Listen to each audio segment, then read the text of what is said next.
रात गहरी हो चुकी थी। आसमान बादलों से ढका था। चांद भी शर्माता सा कहीं पीछे छुपा था। पेड़ों के बीच हल्की सी जगह थी, जैसे जंगल खुद चाहता हो कि कोई वहाँ ठहरे। शायद हमें ही। मैं और वो दोनों थके थे। दिन भर जंगल की पगडंडियों पर चलते रहे। अब वहाँ बैठ गए। एक टूटी हुई जड़ पर वो बैठी। उसके खुले बाल थोड़े गीले थे। शायद जंगल की हवा में नमी थी, या उसके अंदर कुछ और। वो चुप थी, मैं भी खामोश। शब्दों की जरूरत नहीं थी। हमारी आंखें बहुत कुछ कह रही थी।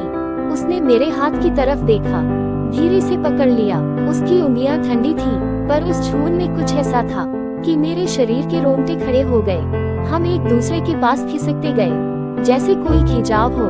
बिना कुछ कहे उसने अपना सिर मेरे कंधे पर रख दिया। मेरे दिल की धड़कन तेज थी। उसकी सांसें मुझे महसूस हो रही थी। धीरे धीरे मैंने उसके बालों में हाथ फेरा। उसने आंखें बंद कर लीं। उसकी गर्दन पर मेरी सांसें पड़ी। वो थोड़ा सिहर गई, मगर रुकी नहीं। उसने अपना चेहरा मेरे ओर किया।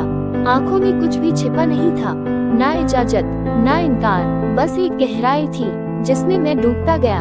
हम दोनों जमीन पर लेट गए। जंगल की घास नर्म थी। पेड़ ऊपर से ऐसे झुक गए थे जैसे वो भी इस पल की हिफाजत करना चाहते हों। उसकी हथेली मेरे सीने पर थी और मेरी उंगलियां उसके चेहरे पर फिसल रही थी। अब शब्द खत्म हो चुके थे, सिर्फ स्पर्श था, सिर्फ दो सांसों का मेल। उसने खुद को मेरे करीब खींच लिया और फिर हम दोनों के बीच कोई फासला नहीं बचा। जैसे हम पहले भी कई बार मिले हों, पर आज पहली बार कुछ पूरा हुआ हो। रात बीतती गई, हम दोनों एक दूसरे में समाये रहे। उसने मेरी पीठ पर उंगलियों से कुछ लिखा। मैंने पूछा क्या? उसने कुछ नहीं कहा, बस होठों से जवाब दे दिया। जंगल अब गवाह था उस पल का, जिसमें कोई दुनिया नहीं थी, कोई डर नहीं, कोई रोक नहीं, सिर्फ प्यार, सिर्फ आग।